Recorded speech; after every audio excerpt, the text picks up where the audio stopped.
Hello, thank you for the invitation. My name is Mariano de Osma. I am a CEO and co-founder of Guinea Movil. We are a MVNO and also an aggregator in Lima, Peru. We have 3 years in the market and currently 3 commercial brands.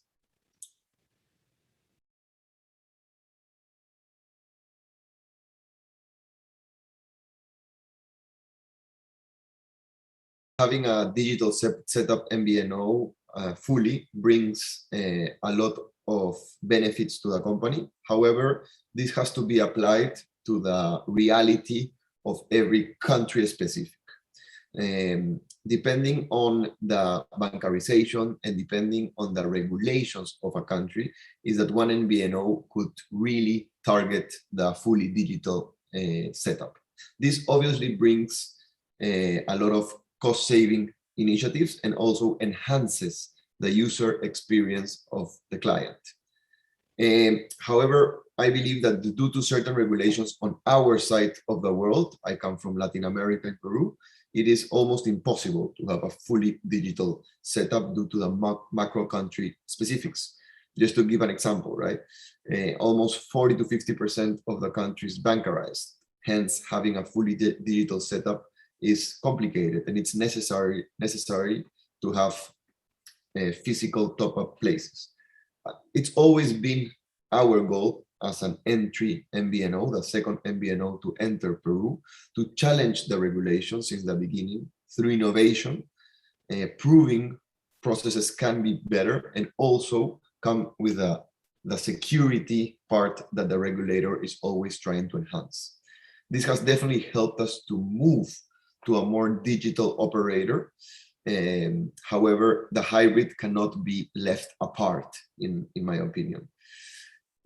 Going back to the benefits of being digital, as I mentioned at the beginning, for me, there's 2 parts, right? The cost-saving aspect, the fact that we can automatize a lot of processes such as activations, such as customer support, and also having less people. It's key in an MVNO to obviously have or low fixed costs and focus on being competitive, and also focus on my second point of the benefits of digital experience, the user, the interfaces that the user is going to work with. Just to give an example of something we have developed here in Peru through technology, is that we have enhanced our own users to sell top-ups and activate SIM cards to other users in their network in order to make some spare money.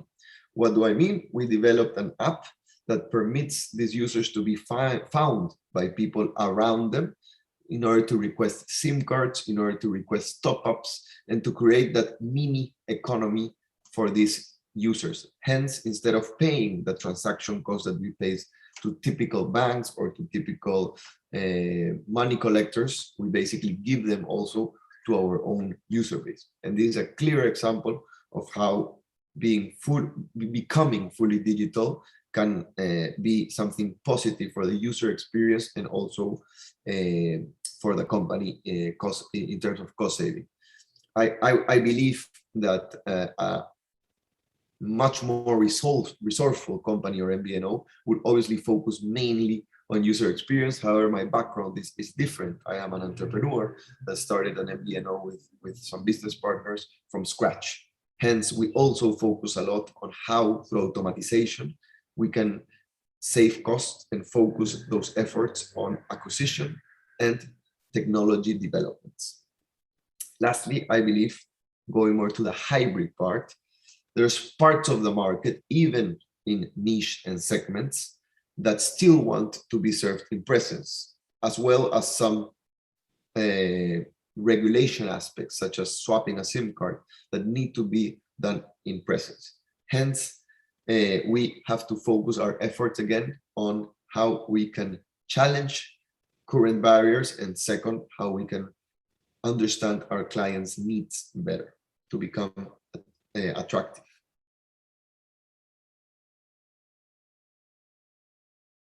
What are the real benefits of a digital setup? Going back a step, I believe that the key pillar of or benefit of an MVNO is its agility. How we can be more agile than the traditional operator in order to serve a need in the market. If we add greater analytics, the decision makers in an MVNO can make more intelligent and smart agile decisions. Analytics in our case have helped us massively to detect leakage. As we all know, MVNOs make a gross margin of around 10 to 20%. If you're already on the 20%, you're a Hall of Famer, basically, as I call them. So in order to have this greater analytics, we need to have as little leakage as possible. We need to understand the behavior of our clients through our technology front, such as applications and webs, and also the performance of our plans and consumption levels in order to be profitable and in order to reduce churn and enhance retention. I think greater analytics brings transparency to a medium organization in terms of goal setting. Having very clear dashboards that are accessible to the whole company are easy to monitor objectives, and for all the areas in the company, as I mentioned, to have clear goals and objectives. We work with OKRs internally in order for quarter and yearly objectives.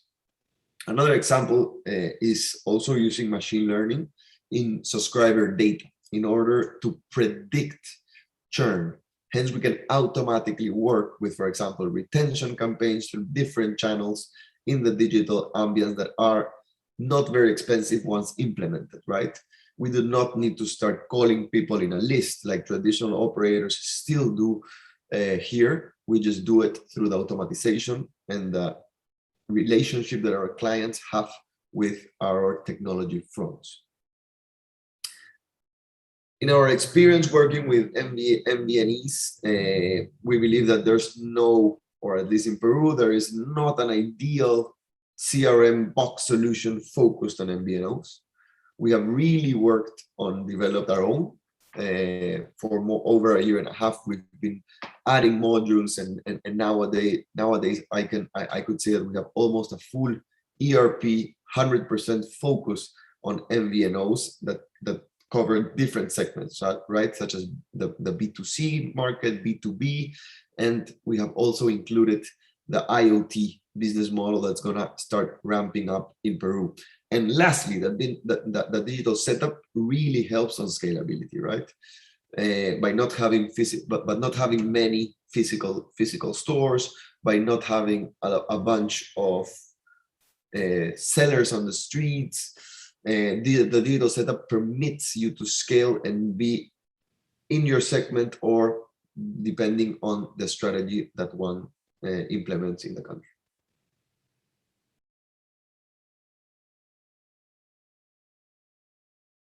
I think this is a great question, no? And this has to be, for me, there's two answers again, depending on the type of company that you are, but it has to be customer centric, right? We need to begin on how the customer interacts with their company. One of our goals here in Guinea Mobile since day one, day zero really, was to make mobile transparent and easy again for our clients. Mobile is complicated in Latam. Country specific, but however, this generates higher cost, higher barriers, and becomes a less attractive market for new entrants. Hence, we need to think how we can simplify the pain points of our clients in order to develop those digital tools that could really pump up the satisfaction and hence permit the entry of us, the agile MVNOs. Second, I think where the higher costs are. In the Guinea experience, in Peru, it's mandatory to pass through a biometric verification for every activation of SIM card you do. This means that everybody has to go to a physical biometric reader in order to activate their SIM card, which obviously makes the scalability of products hard and requires either to have a bunch of physical places or intense sales force. We developed an application that permits auto activation just by using the camera of your smartphone in order to take a picture of your fingerprint and be directly connected with the government database.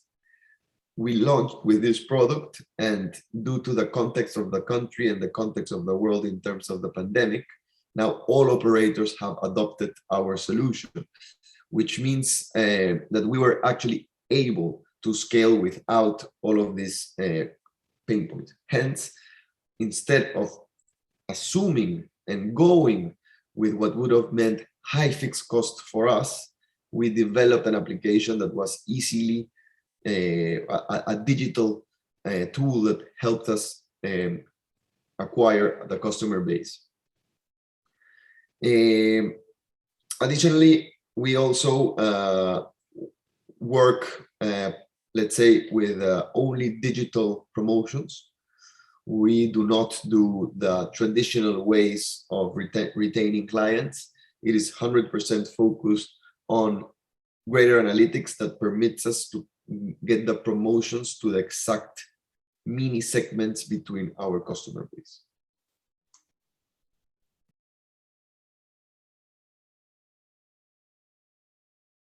I don't think all MVNOs will change to an AppVNO, maybe the majority because of the simpleness and easiness to actually grow your user base.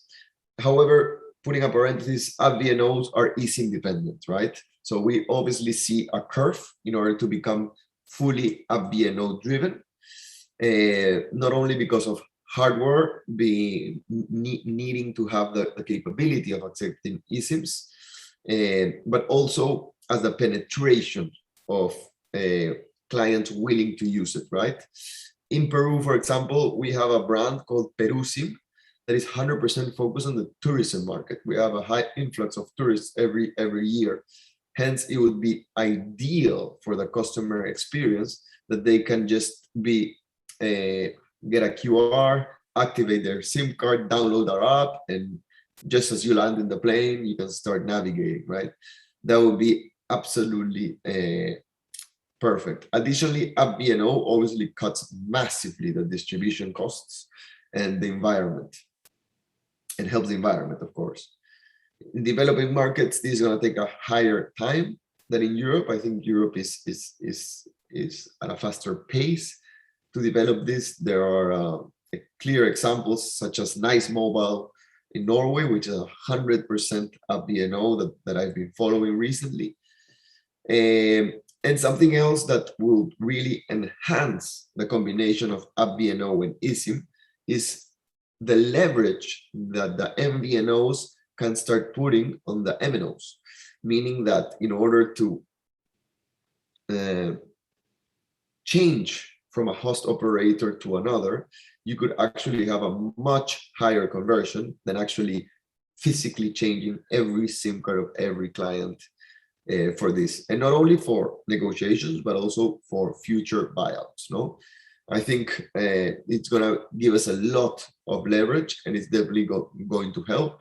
We since day one wanted to focus on being a hybrid MVNO, and I think we're on the initial path for it, but it's definitely going to bring a lot of benefits and open up new kinds of MVNOs in the market.